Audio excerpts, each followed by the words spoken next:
Mary Magdalene, prostitute or high priestess?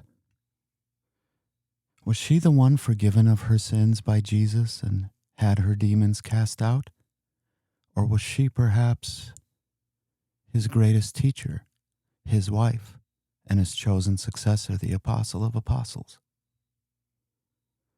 And what can the hidden teachings of the Sisterhood of the Rose reveal to us about modern, empowered relationships? That's what we'll be exploring today, breaking religious programming and revealing the truth about sacred sexuality.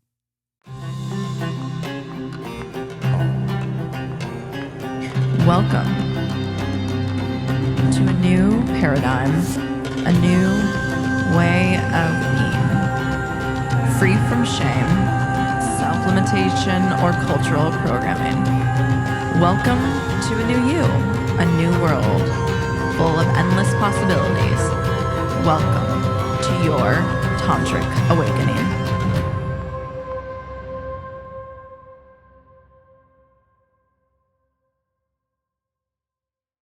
Welcome to the Tantric Awakening podcast. My name is Andre Knight. And I'm Kendall.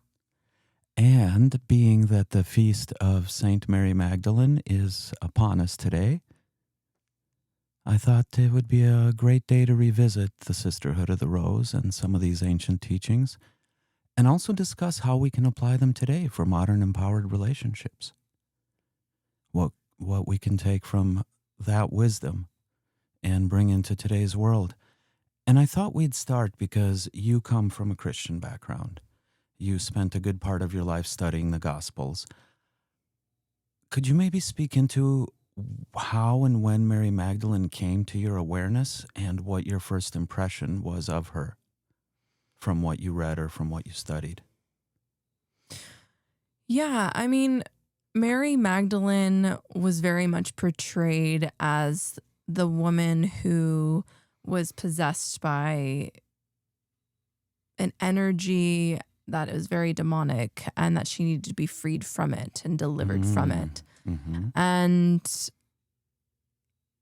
what really helped me or catalyzed my perhaps understanding of her, I would say, is when I started really going deep into the Bible. And not only that, but I got a taste of what that could feel like when I saw the TV show that's really popular now called The Chosen.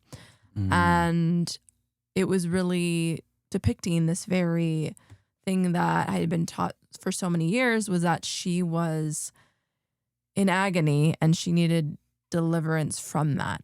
And Jesus himself was the embrace that she can go to in order to rid herself of that oppression. So, yeah. I watched, you showed me those clips from The Chosen, and personally, you know, being a historian of those times, I found it hard to watch, really. I really found it hard to watch. So what if I told you that this was separate women, actually? It comes from a mistranslation by Pope Gregory in the 6th century. So there was the woman who came to Jesus and asked to repent her sins, the prostitute, who lived a sinful life. And in return, she anointed his feet. This was in the house of Pharisee, and this is Luke 7:36-50 talks about this.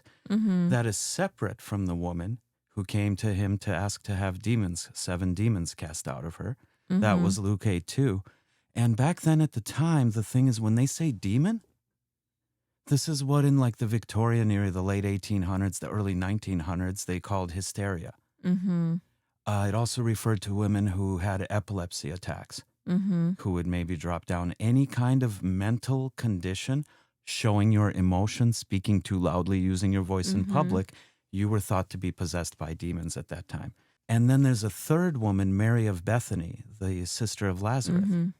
So Pope Gregory, there was the historical woman who walked by Yeshua's side from the city of Magdala, who later became his wife and a rabbi in her own right. But that is separate from the two women, and that is separate from Mary of Bethany, is the interesting thing, and we have Pope Gregory to thank for that. Mm. And the thing is, this characterization of her as a model of how women are portrayed in the Bible, Mm-hmm. to this day is why women are thought to be lesser, women are thought to be sinful, and female sexuality in general is shamed. Mm. It all comes from this kind of Mm-hmm. conglomeration of the worst traits of 3 different women that Pope Gregory stuck together, sadly. The good part is this has shifted. She has been canonized as a saint, and in 2016, Pope Francis elevated her not just to the status of saint, but a saint with their own feast day, which is reserved only for the apostles. Mm-hmm.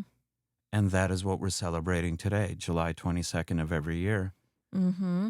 is now the feast of Saint Mary Magdalene. So Mm-hmm. in some ways, it feels like she's gotten her redemption, but it feels like in so many other ways, there's so much more to go.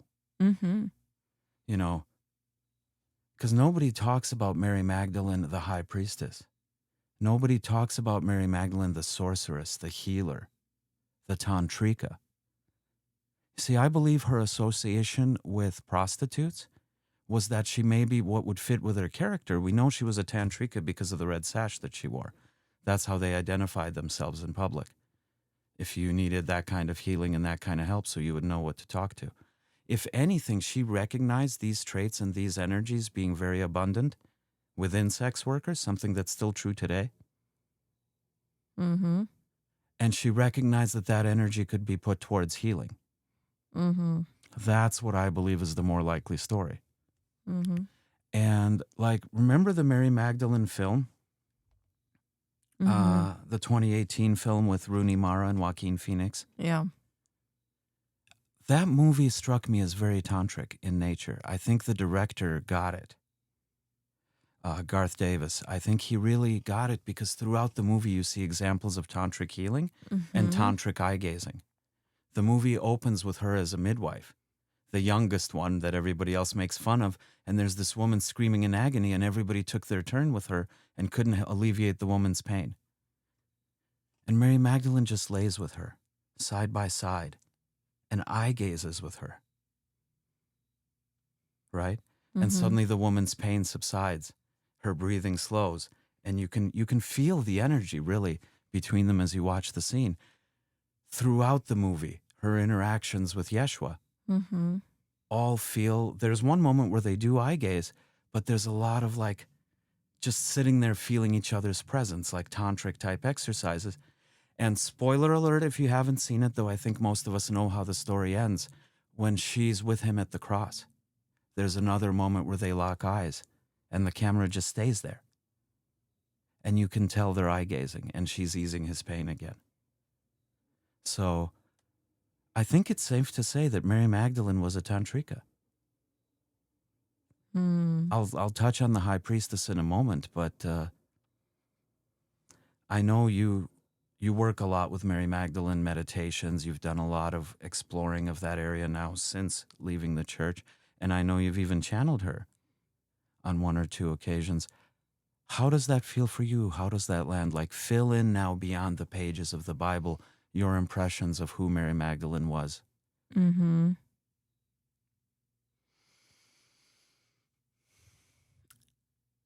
She was a woman who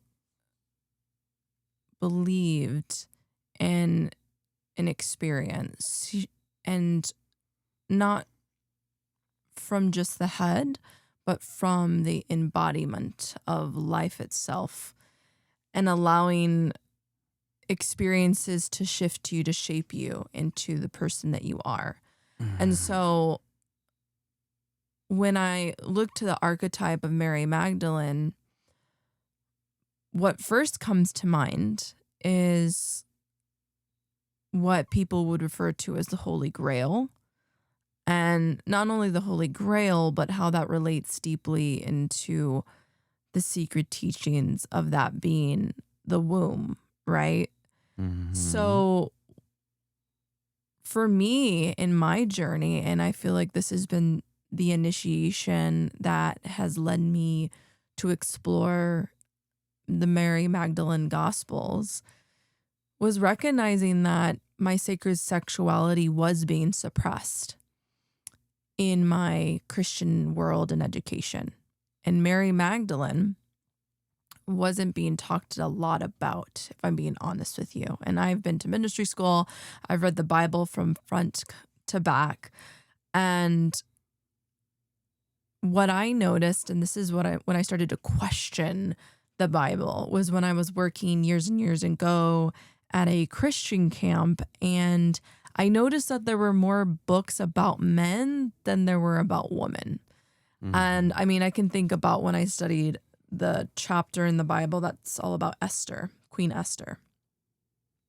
And in that reflection time being like, okay, like, I think there's more to woman than this and this. And that's where, like, Mary Magdalene, I think in a way, I believe the universe works in mysterious ways. Like, I remember vividly when I started to even be drawn to the whole anointing the feet with oil, or when I watched Chosen, and I was so moved by this relationship that they had. And even though I even believe like the Chosen hasn't fully depicted Mary Magdalene correctly, and there's pockets of untapped Gnosticism that hasn't been shared, like, it moved me. And I think I've shared this with you before, but when I officially, left my parents' house 2 years in 2022, and I was, put into a hotel room for 2 weeks, and then that initiation was what guided me to the next step. My parting gift, essentially, which I think the timing of everything was really, really powerful.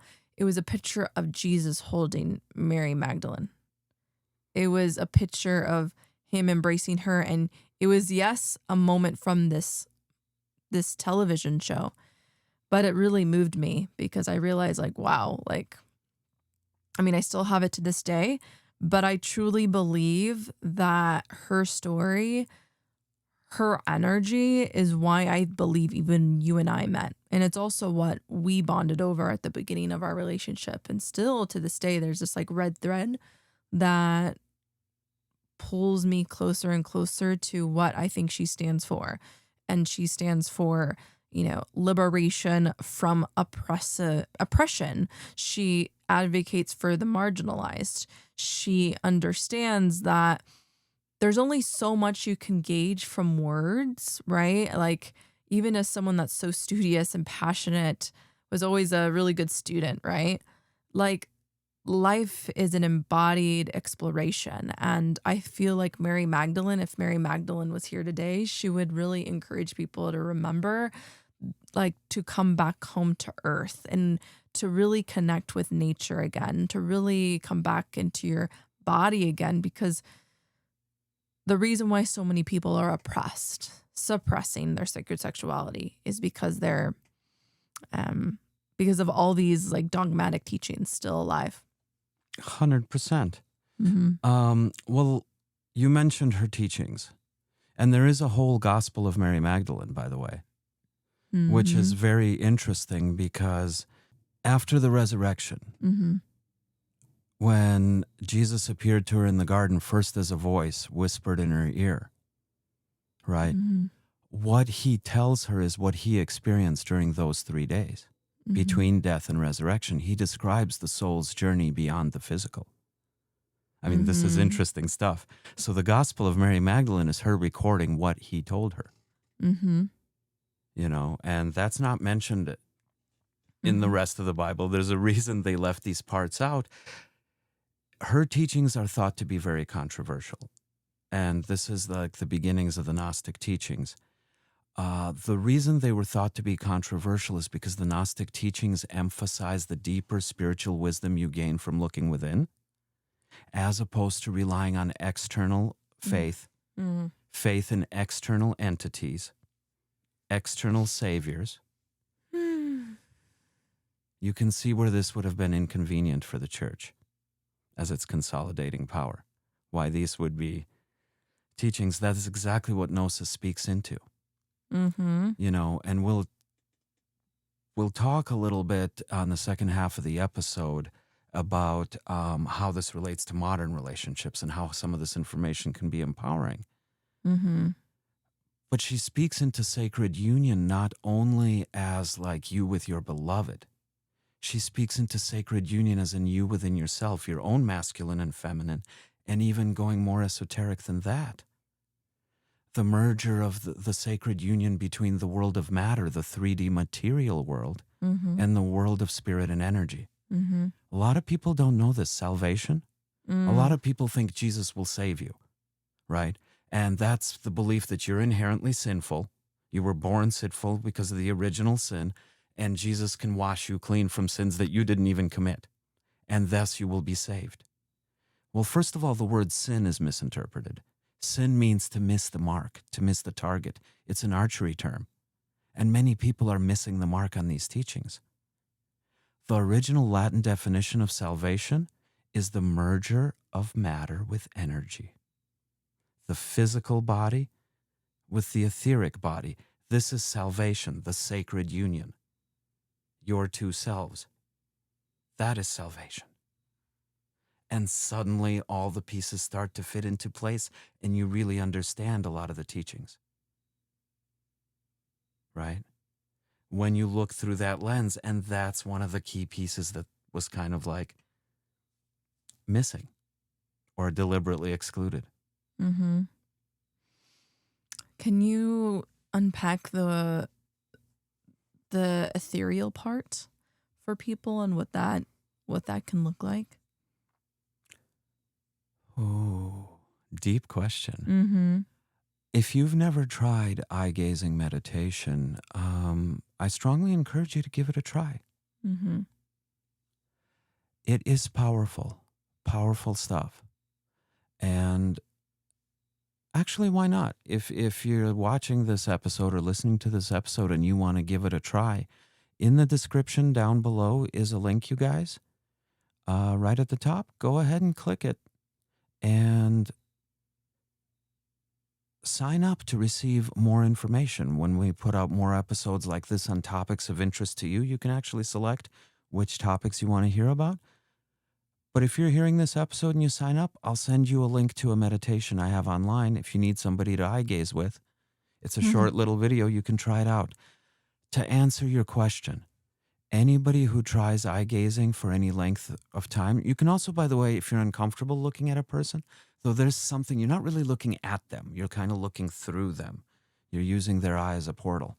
Mm-hmm. But you can do it with a candle flame as well. It's a little different when you can feel another living person's energy. But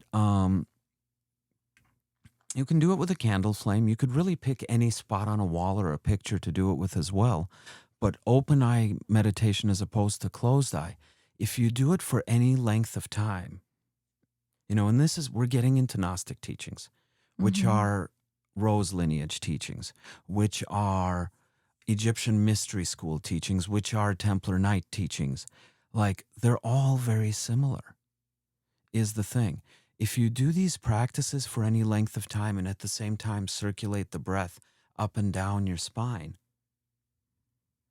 things begin to glow. This is what people refer to auras. Mm-hmm. The light shines a little brighter because you're starting to see beyond the normal human visible spectrum, which is entirely possible. You're not supposed to hear dog whistles, but some people do. You can increase your sensitivity. Tantrikas have increased their empathic sensitivity and their sense of touch. Some can see and move energy. Absolutely, I can. Right? So you start to see this halo effect. This is why saints are drawn with halos, this glow around people. What you're seeing is etheric energy. To bring it back to your question, Kendall. Yeah. What you're seeing is etheric energy. The part of you that exists beyond the physical body. And there is such a part. We all know when somebody violates our personal space, stands too close to us. We all feel when somebody with negative energy walks into the room, or when somebody really bright who lifts the room, or is magnetic. Yeah. So this is the ethereal. This is the beginning of the spiritual world. But I can tell you as somebody who teaches meditation, right? Meditation, people think it's clearing your mind, quieting your mind, being aware of your thoughts, and eventually clearing your mind of thoughts, relaxing, lowering your pulse rate. These are all part of the training, but that's not meditation. Meditation is the doorway to other worlds that opens once you've mastered these skills. Mm-hmm. It's akin to an out-of-body experience. So to answer your question, it's the where you go when you're not in here. And these meditation practices, these energy practices, they begin to teach you to see energy, to see outside the physical form. It's sort of like a radio, really. You know, a radio is this box on your desk. You tune it to a certain frequency, you hear a certain music. Mm-hmm. You change the frequency, you hear a different kind of music, it sets a different mood in the room. But the radio's the same radio. It hasn't moved, it hasn't gone anywhere or anywhen. It changed its frequency. So this is fifth dimensional travel. You go through. And this is what some of these practices, going back to Mary Magdalene, going back to the 3 wise men who were Jedi from Egypt, right? Who came to check out an exceptional baby upon his birth to see if he might be a worthy consort and protector for her. Mm-hmm. They came from Egypt. We'll get into the Egyptian lineage and the origin of the Sisterhood of the Rose here in a moment. But 3 wise men come from Egypt, right? These were masters, and the women of the Rose lineage, in energy. This is why I believe she was a Tantrika. This is what they studied. They studied exercises for making you more attuned to energy. So the physical and the energetic were not separate. We forgot about our energy bodies over time. This is exactly what the Gnostics and the Essenes who trained Jesus practiced. How to become aware of energy and how to reunite your physical body with your energy body.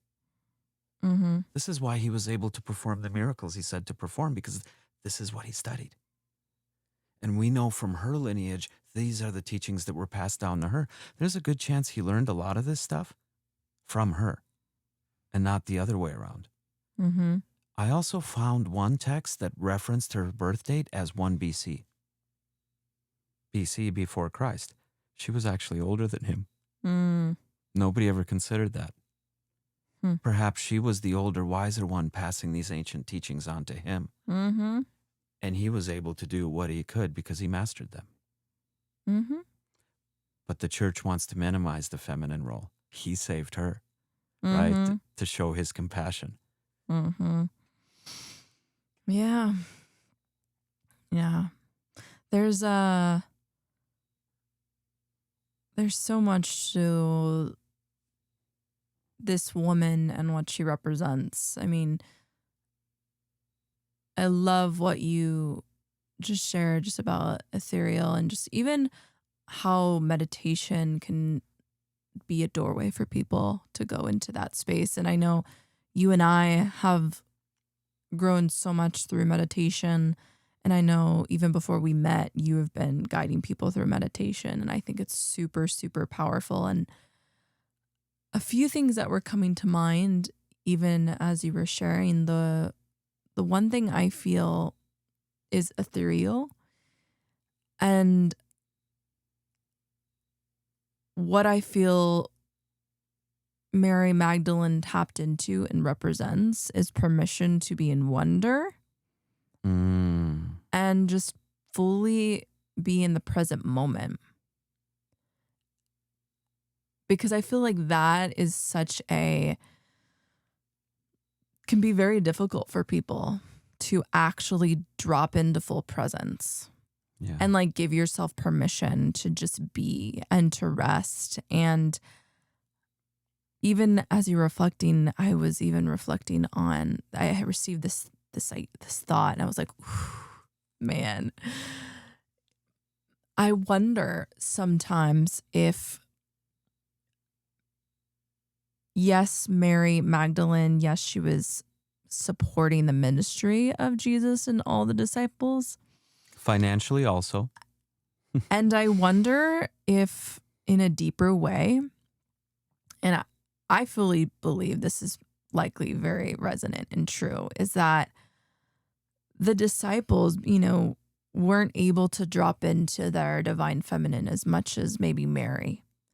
And I think that's why, and perhaps it's been created, the Bible, to not even include Mary.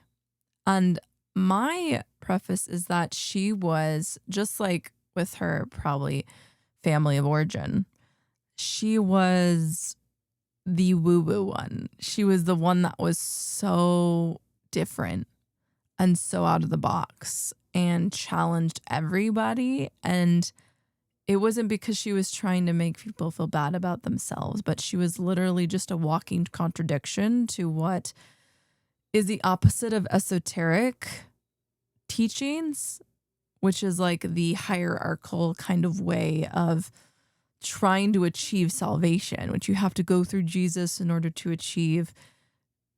I believe Mary Magdalene knew.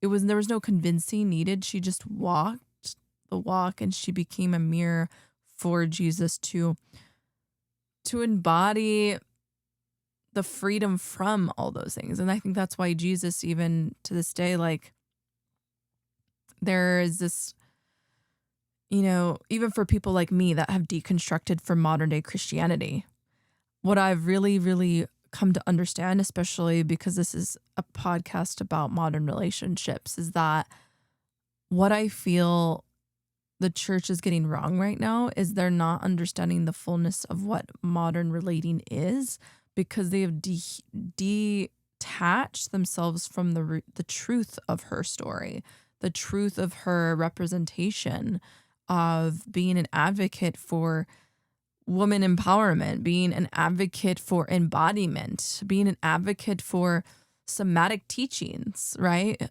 Breath work. I think breath work, for example, ethereal to me is breath work, dancing, and ritual in of itself. I know even yesterday with a client, I was very much tapping into all these energies, and it made me realize, like, wow, like, modern relating is being able to recognize that the power of tuning into elemental magic and understanding the power of the chakras, the power of energy centers, the power of, like, there's a humanity to the mystical, to the esoteric. There's a humanity. And it's really interesting because I think in light of modern relating and Mary Magdalene, I feel like her and Jesus in a way brought the humanity back into the conversation for me personally on my deconstructing journey, because I recognized in the end they were both humans. And because we're all humans here listening to this, like, I recognize sexual energy was part of that conversation. And with that, it made me think about the lack of relating skills that the modern day Christian church has, like, literally cast out, or not even cast out, but try to redefine. Well, that's elevating the teacher Yeshua to this godlike deity to be worshipped as an icon, which is exactly what they tell you not to do. He was beyond human. Right? He walked on water. Oh, he was chaste. He wouldn't partake in human things like lust and sexuality. No, never. And yet he married a sex worker. Tell me he wasn't interested in the subject. Come on. Yeah. Well, not everyone knows that too. It's like, some of what was found in the Nag Hammadi library were letters to Philip where he literally says, "Marry my wife." So there's no question about this. He literally refers to her as "Marry my wife." Well, there you go. Yeah. Yeah, there's a lot that, even learning about this from you and us studying this and we having these conversations, like, this is why I think on this day it's so important to honor what she gives all of us permission to be. That's it. And that is Mm-hmm. to explore and to go beyond what you know, to discover what your truth is. Because it's interesting. I was, as a Christian, practicing Christian, where I was literally like reading the Bible every day. I haven't read the Bible in years now. And it's wild, but like the Bible, my own inner Bible or like code of ethics has been developed from real life experience. And that is priceless. And it's cool because it gets to be redefined with every Which is day. And no one can take that from me. It's something that's like true to my soul's blueprint. And talk about what I feel like Mary stood for. And I might be going on a whim to say this, but I truly believe that she didn't know just about the language of words. I think she knew the language of the stars. Perhaps she was an astrologer. I believe she knew different languages. She knew the language of the body. She knew the language of words. She knew the language of touch. She knew the language of the stars. And that is truly what makes her an embodied priestess. And not only that, but also a tantrika, which is understanding energy, right? the original tantric mystic, and what you spoke Yeah. into is exactly what the Gnostics emphasized. Yeah. Direct experience. Mm-hmm. Right. Yeah. This is completely it. What we do know of her, she absolutely, she was the apostle to the apostles. In the Garden of Golgotha, when Jesus appeared to her, he told her that she was his chosen successor. That's why he gave her the information he didn't give to the other apostles. Yeah. What he experienced between death and resurrection. I think it's because she was receptive. Totally. And there was a camaraderie and a trust that they both had.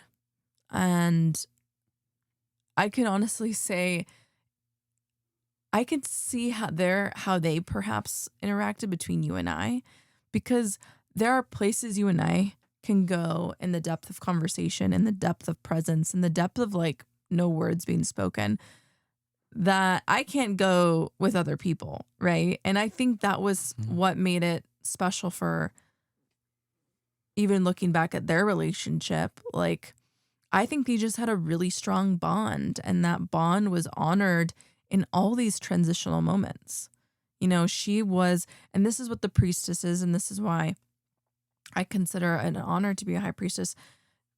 A priestess and a high priestess, like, you are a guardian of the in-between worlds. You are a doula of sorts of these transitional moments. And I think that's, to me, when I think of Mary, all the Marys, but I think about like Mary Magdalene specifically, she is a midwife. She's present in that transition. I can think about people who have been our clients, who have been on the brink of transition, of trying to figure out if they wanted to, keep a baby or not. Like, we've been on the precipice of these moments. And that is what I believe, talk about a modern Jesus and modern Mary Magdalene would have done. I truly believe it's very much what we do today, which is speak about such topics. That's really what the teachings speak into. Sacred union with yourself, sacred union with your beloved, sacred union with you and the world around you, sacred union, you with the divine, with the cosmos. What we know of her is she always challenged institutions. Absolutely. That's what we consistently know. Going back to when she was a young girl, she questioned her father why she wasn't allowed to pray in the synagogue with the men, why it was men only. Yeah. That went in, why women had to have their own special service. We know she wasn't white. We don't know precisely, but some of the records hint that her mother might have been Phoenician, and her father was a fisherman in the town of Magdala. That's why she was Mary of Magdala. But he immigrated there from Ethiopia. So she was hardly white. She did speak many languages, both, like you said, these lost, etheric, magical languages, but she also was a traveler with with a father fisherman. She would have been well educated. Yeah. We know she had wealth she supported. the ministry. Here's where the connection you mentioned, High Priestess, to Egypt comes. Yeah. Because she was the Sisterhood of the Rose didn't originate with her, but she was High Priestess of it. Mm-hmm. And many believe, what I know from the Templar teachings, many believe she didn't ascend to that position, like she didn't start as a neophyte and then an adept and like Right. rise through the ranks. She was given that position because of birthright, because of her genetics. Right. You know, Dan Brown, the Da Vinci Code, he talks about the Holy Grail being the womb. Yeah. But not because of the bloodline of Jesus Christ. Remember, he was he was a talented dude, but he was a carefully selected protector and consort for her. Hers is the sacred bloodline. I love that. Yeah. I remember when you told me that and you wrote it down on paper, and then I was like, oh my gosh. Can you go into that a little bit more? Because it can be traced back to ancient Egypt. Where did the three wise men come from again? The Jedi? Ancient Egypt. Yeah. And the Sisterhood of the Rose doesn't even originate there, because they talk about Thoth and the knowledge he brought, not as a god, but as a priest, a survivor from the doomed continent of Atlantis, who brought their secret wisdoms and teachings. Right.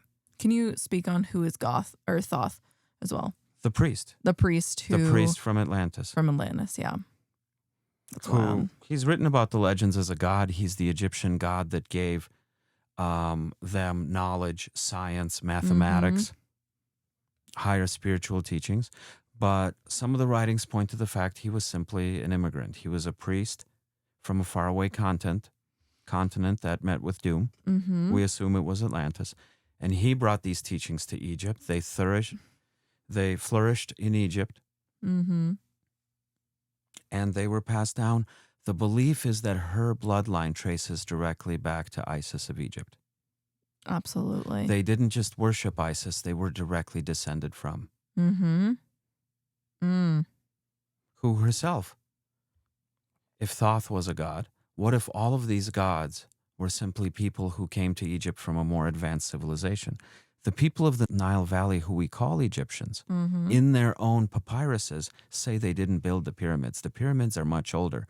We speculate about that, and now we know because of water erosion that we found on the Sphinx and the pyramids, which is, by the way, saltwater erosion. So it's not the Nile overflowing its banks. It's the last time the Sahara was under an ocean. Salt water. The people who settled the Nine Valleys say that these monuments were already there when they settled there. And yet our archaeologists are still debating it. Right? Yeah. So these are very ancient temples that preserve very ancient knowledge.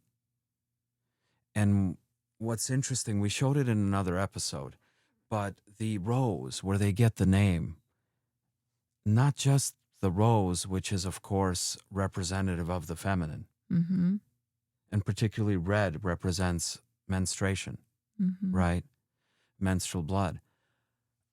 Roses are five-petaled if you look at them from the top. There's always a five-petaled pattern that repeats, but it also refers to the orbit of Venus, which forms a five-petaled rose in the sky.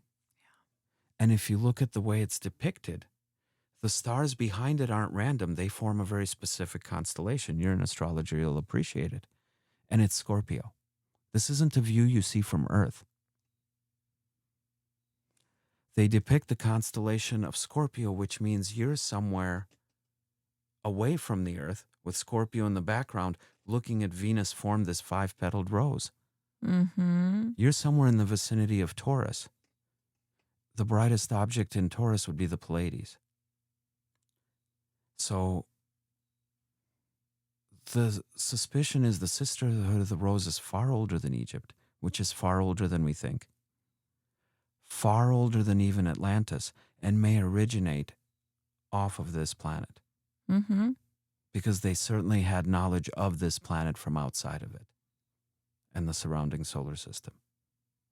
So we're talking about probably some of the most ancient knowledge known to man is what the Templar Knights on one side and the sisters, the Rose Sisters, on the other side have been protecting and passing down from generation to generation to our modern times. And even Mary Magdalene, Notre Dame, which was originally before it was a church, it was a temple actually to Mary Magdalene that the Templar Knights constructed. Ironically, they were burned on its steps much later. Yeah. But Notre Dame means the most notable of the dames. High priestess, the most notable of the dames. Dame back then was a term for a female knight. So that's what brings it full circle. And I can tell you as an ordained Templar Knight, it's the ancient Egyptian teachings that we're studying. Yes, they're preserved at the Vatican, but they are ancient Egyptian teachings, or whatever predates Egypt. So this is why I believe to a large extent she was actually teaching him if she was the holder of this lineage. Mm. Do you feel like that's a call for women who are listening? Oh, absolutely. I think this is the legacy of the Magdalene in modern times, is to reawaken the divine feminine energy, but really the power within us all, because men, you have feminine energy within you also, right? We both have both energies. This isn't a gender thing. This is an energy thing. But absolutely the women to whom these codes call, who know this information, whose skin tingles when you hear it, and it's not that we're sharing something with you, it's that we're helping you remember something that you've known all along. That's the Magdalene teachings. That's the Rose lineage. It speaks to us because we have this inherent awareness of it. It's a remembering. It's a reawakening. A tantric awakening. Really.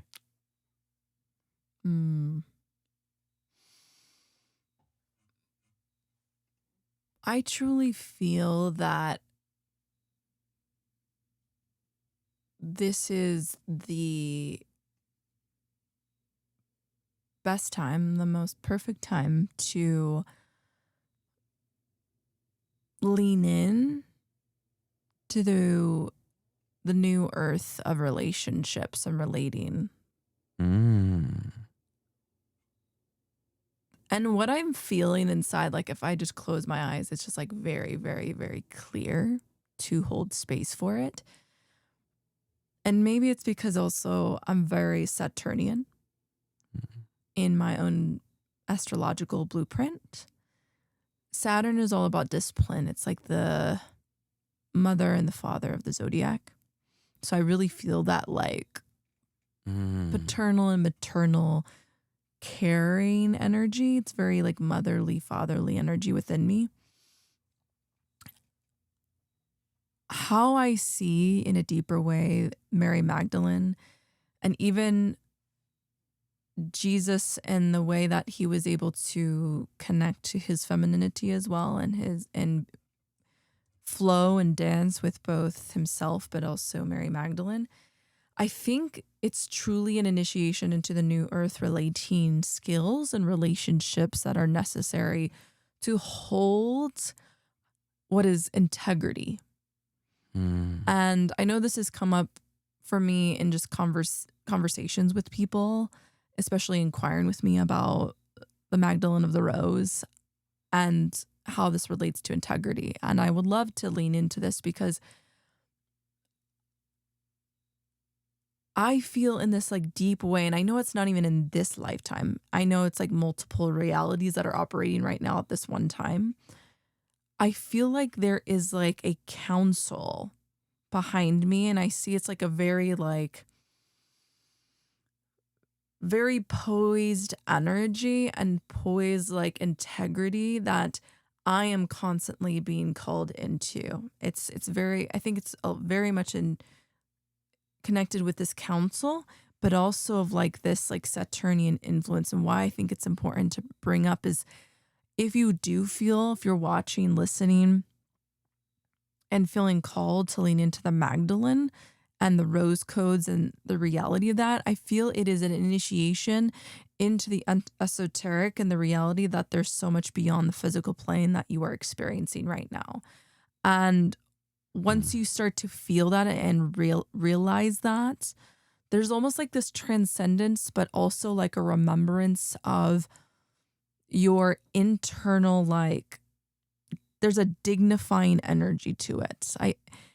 And what I mean by that is, like, my own journey with the Magdalene energy has been a one of remembering and redefining and reclaiming my sovereignty, and also recognizing I feel a responsibility to hold the codes and integrity to myself, but also be a role model for other people, especially in the realms of womb work, relationships, and sacred sexuality. And I think that's why more than ever, on this day where Mary Magdalene is celebrated for being a portal shaman for a death, life, and rebirth, and is recognizing, like, it is a call to be of a utmost integrity with yourself.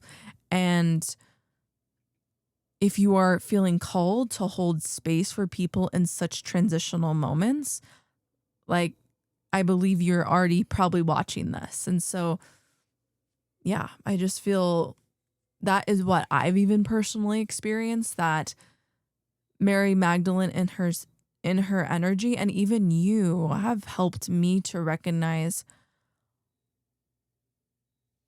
even, and I think this could be a cool moment to lean into this little point. I wonder if Mary Magdalene, and I feel this in my heart, if she ever felt alone amongst the disciples.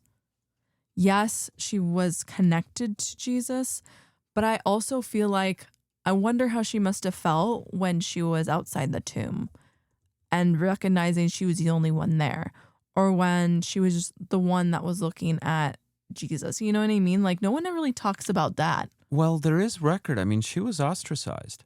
Right. Both Paul and Peter didn't believe her. Mm-hmm. Okay, one went on to be the first pope and found the Catholic Church, and from one, the Protestant tradition is descended.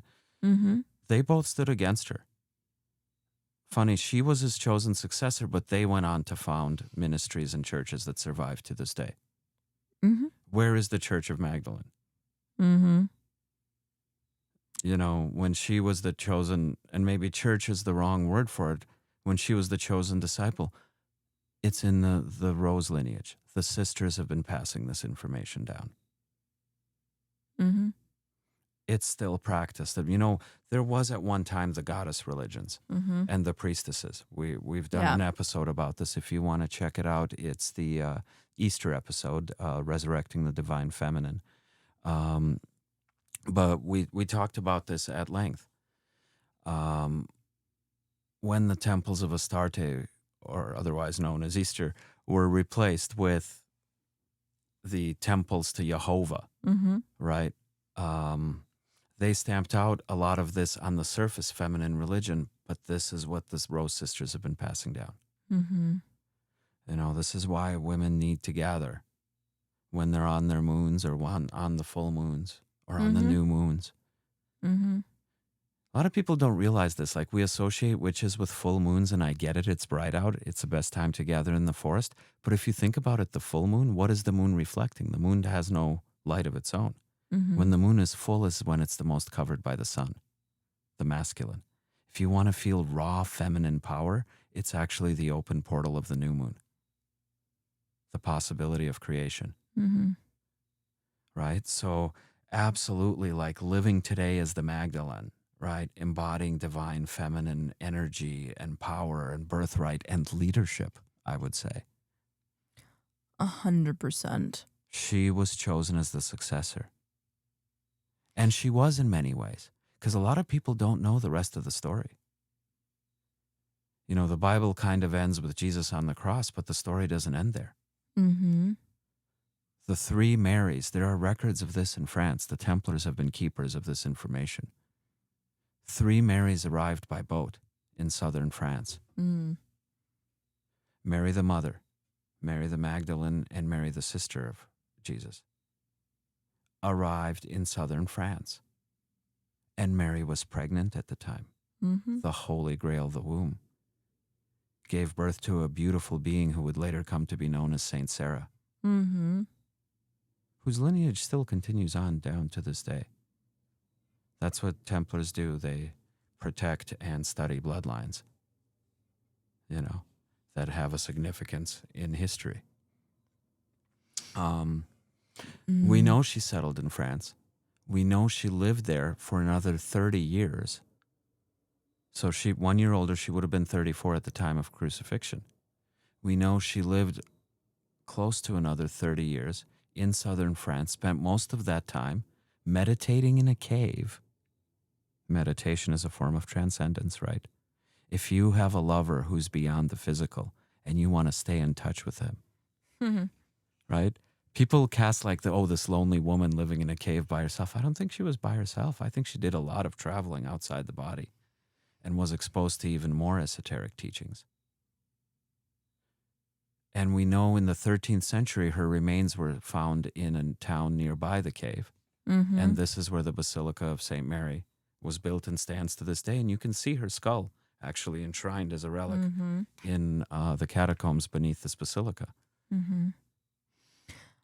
I think it definitely speaks into what I believe is one of the most profound teachings of Mary Magdalene. And that's something I have been initiated into, is recognizing the power of solitude as an initiation. And not only solitude in the physical, but recognizing that you belong to something much bigger than yourself. And yeah, it's in those moments when you are by yourself that I think the most profound revelations can come. And I can imagine her entering into such a temple and the cave and darkness. I mean, darkness is an initiation. I encourage anyone to just close their eyes for a good few minutes and just start to witness your unraveling and witness and feel into that. It's really profound. Do you know the ancient name for cave, the ancient word for cave? No. Whore. Interesting. It wasn't at all a derogatory term at one point. Yeah. Well, there's been so much translation of terms and change of terms over time. So I get it. So this is our picture, a healer, an energy healer, a tantrika, a mystic, a teacher, right? Whose lineage goes back to ancient Egypt, possibly Atlantis, and is passed down to this day. We have evidence of Rose sisters throughout history who have used these teachings and their power to, in some cases, intervene and influence the course of history. Mata Hari comes to mind, right, during the First World War. Some say Eva during the Second World War. Hitler's wife. And they say, why couldn't she do more? We don't know how much she did. It could have been worse. Much worse. We know he himself had campaigns in Egypt, which is out of the way if you're trying to conquer Europe. Yeah. Throughout history, they have been the protectors of history. And today they can teach us. I mean, the Gnostic teachings have always been about awakening. They have always been about awakening. If you want to get a sense of some of these Gnostic teachings, the Gospel of Thomas is an interesting one. Because unlike the other Gospels, it's not the stories of the apostles and how their lives changed when they walked with Jesus. Thomas is sitting in class, listening to his master and taking notes. He's literally jotting notes on what Jesus is teaching. And they are teachings about self-transformation. There's nothing in there about worship me. It's all be like me and here's how.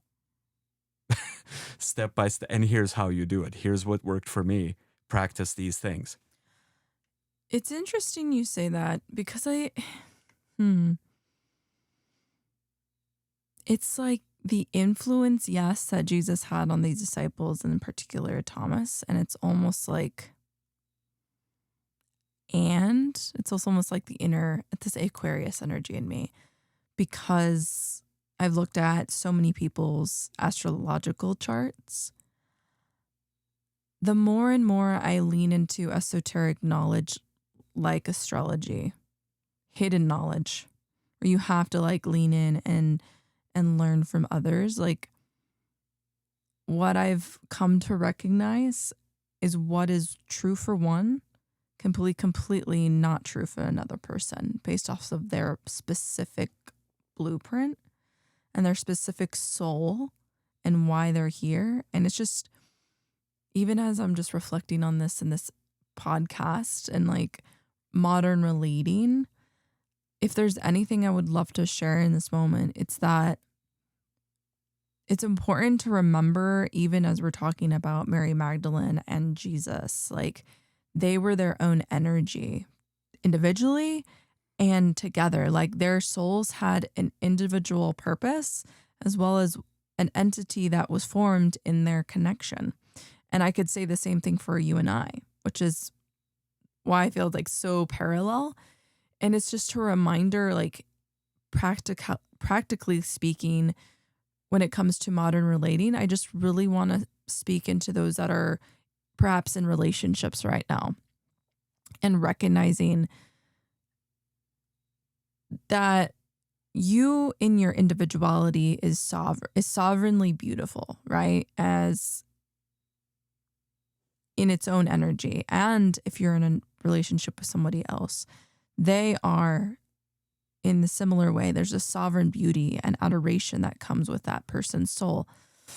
And one of the biggest things that I feel like has been a beautiful unraveling, and for me, even in relationship with you, has been recognizing in a deeper way the beauty of difference and the beauty of that you are different in your energy field. You're different in how certain planets and asteroids relay through your energy body and your message and your mission. And so when it comes to modern relating, I would like to even mention for people that are listening to consider taking the time, yes, to lean into Mary Magdalene and her story and how this relates to you and your personal mission, but also like taking the time to perhaps even receive a reading where you can receive some knowledge about what your soul has come here to do in this lifetime. Because I know for me, like this was a whole other ball game and ballpark for me when I started to study astrology, because it helped me understand the beauty of myself in relationship to you and vice versa. And I've been able to even have more self-love and self-compassion because of that. And so I just wanted to, plug that in, because I think this is so much of even the painting where it shows all the disciples eating Last Supper. Like I've seen it where they break every person down based off of their zodiac sign. Well, this is what Da Vinci is actually depicting. Yeah. Is astrology. It's the 12 signs of the zodiac, and you can see it from the pose, the color of the costume they're wearing. Mm-hmm. Each one deliberately embodies as an archetype qualities of that zodiac, yes. Mm-hmm. And if you look closely, some people say it's John and he's just got flowing hair. Mm-hmm. No, it's clearly Mary Magdalene leaning on his shoulder. She's in the position of Venus. Of course. The one woman at the table is in the position of that. Painting is very, very deliberate. Here, you spoke of multiple languages. Yes, the disciples were sitting in class, and I agree with you. 2/3 of the lecture probably went over their heads. They're thinking in words. They're thinking mentally. There's a different language spoken, and even in Da Vinci's paintings, there's so many layers you can read it from. I think you're absolutely right. This is the Magdalene lineage. If you ask us how you embody it in modern relationships so they can become more powerful, more empowered relationships, it's just this. You learn to speak this hidden language that you've been alluding to. This language when you're eye-gazing with your partner. This language when you're just holding each other, sitting next to each other, laying in bed, just holding each other. No words. But the wisdom that is passed in silence, the wisdom, the energy that is passed in love. And yes, when you're making love also. Right? Yeah. Bodies touching, bodies connected, make eye contact. Let that energy pass between you. That is the real teaching. It's nothing we can tell you or put into words. It's that energy that passes between you that you can consciously choose to cultivate. And we're putting together a course that'll describe some of this stuff.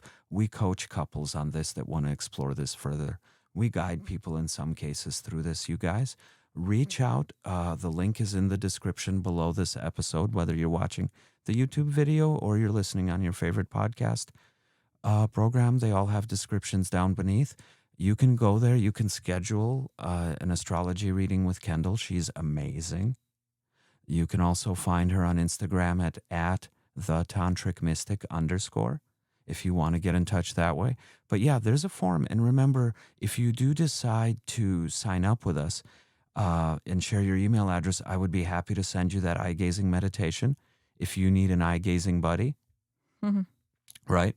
It's a video that guides you through step by step, and you can give it a try. Yes, I do eye gaze with my clients. We coach on a physical level, but we also very much guide energetically. So there's a link there to make an appointment with Kendall. There's a link there to get out and make an appointment with me. And, the first short session is just to get to know you. There's no charge for that. I will decide how I can best help you once I get to know you.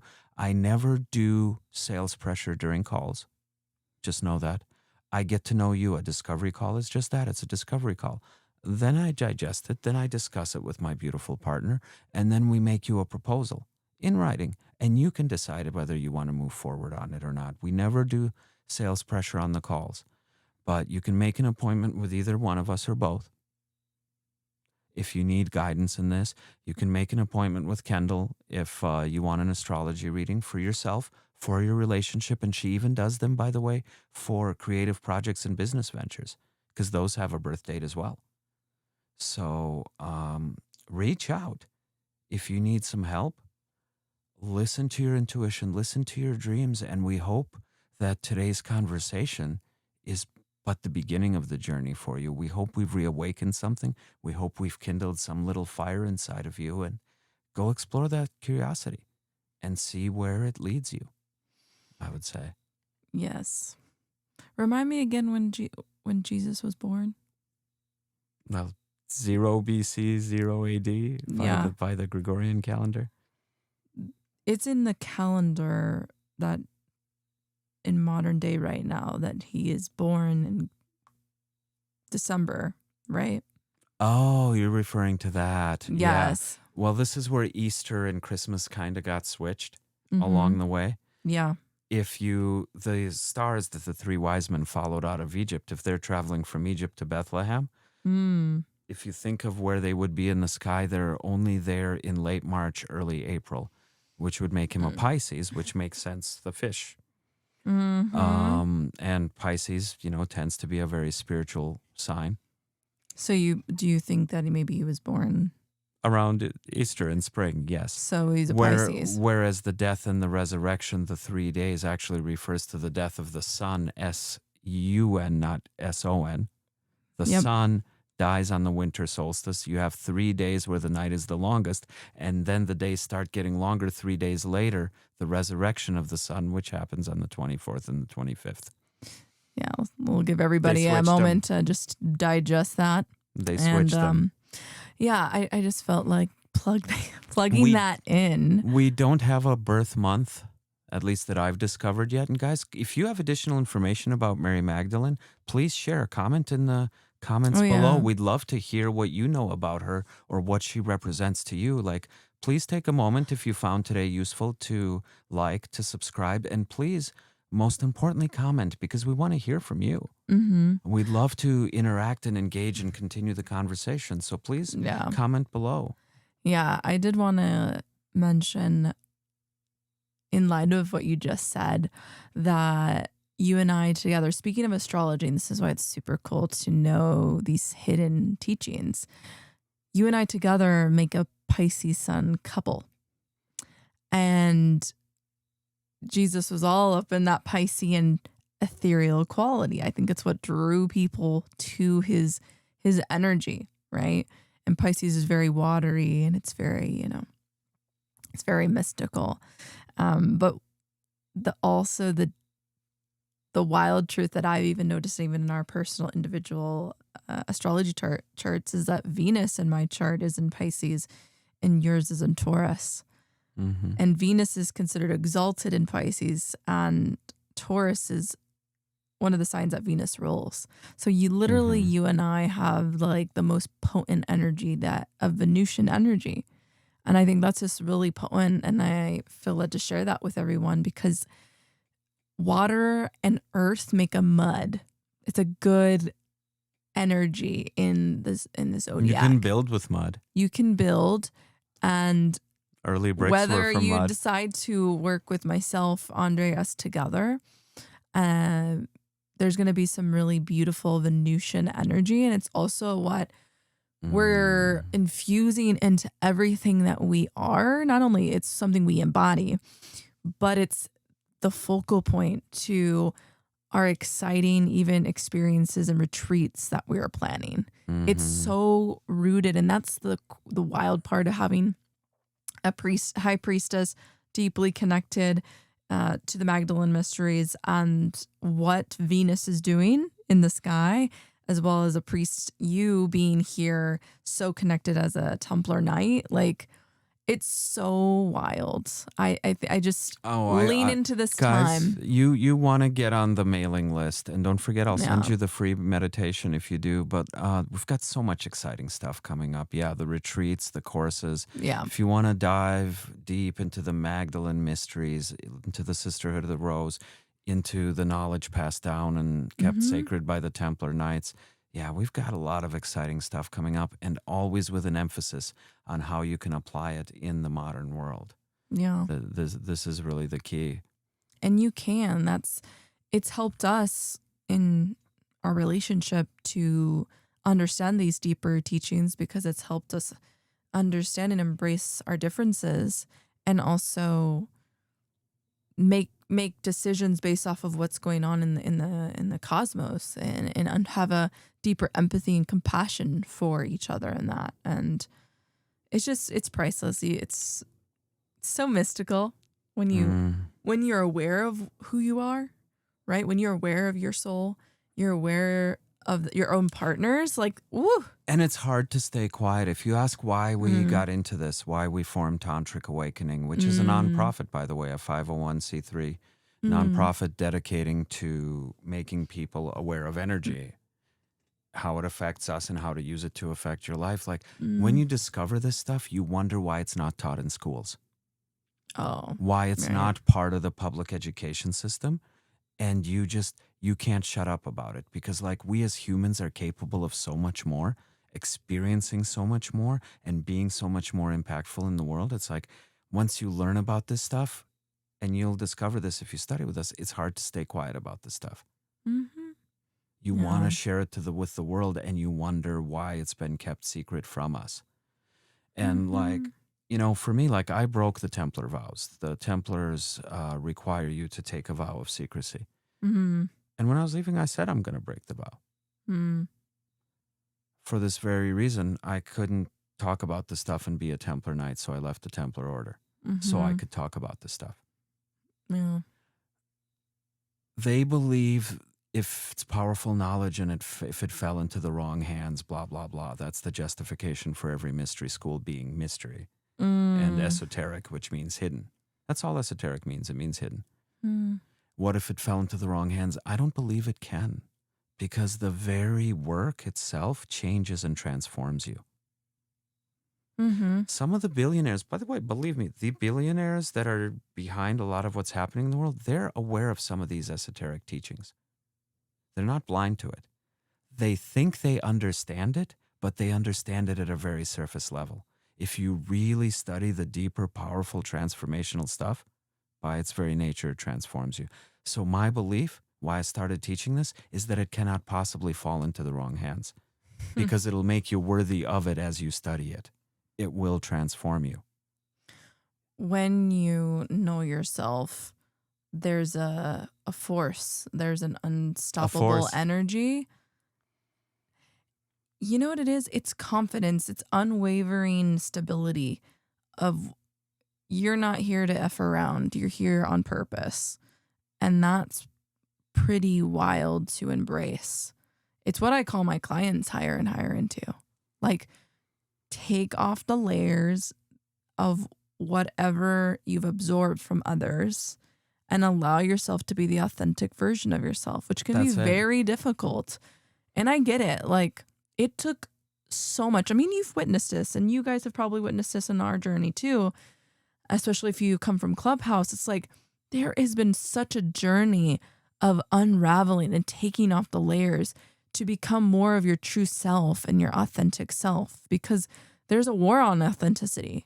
If people were fully authentic and truly knew why they're here, we wouldn't have such, things like war. We wouldn't have, governments that are compromised.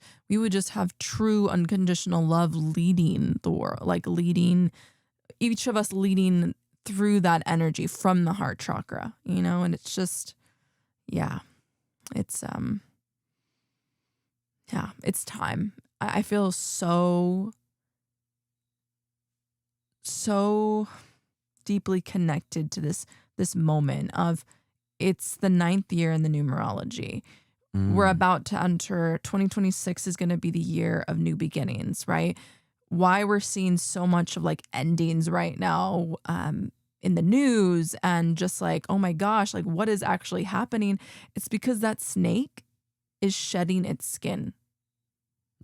The year of snake, it's like the snake is rebirthing. It's in that process. It's really uncomfortable, and for many people. But that's why, like, for us, and this is how I feel about it, it's like in the middle of any rebirth, there's like an unwavering steadiness. And I think that's what we provide. And that's why I'm really excited for our retreats, because as that rebirth's happening, so will so many of you. And you'll have that space to join us here very, very soon. So, yeah, we're really excited and thankful for all of you that have been listening to this topic and just leaning into Mary Magdalene and what that really means for you too. Because for myself, it's different from Andre, and even for our union, it's a beautiful renaissance of remembrance, right?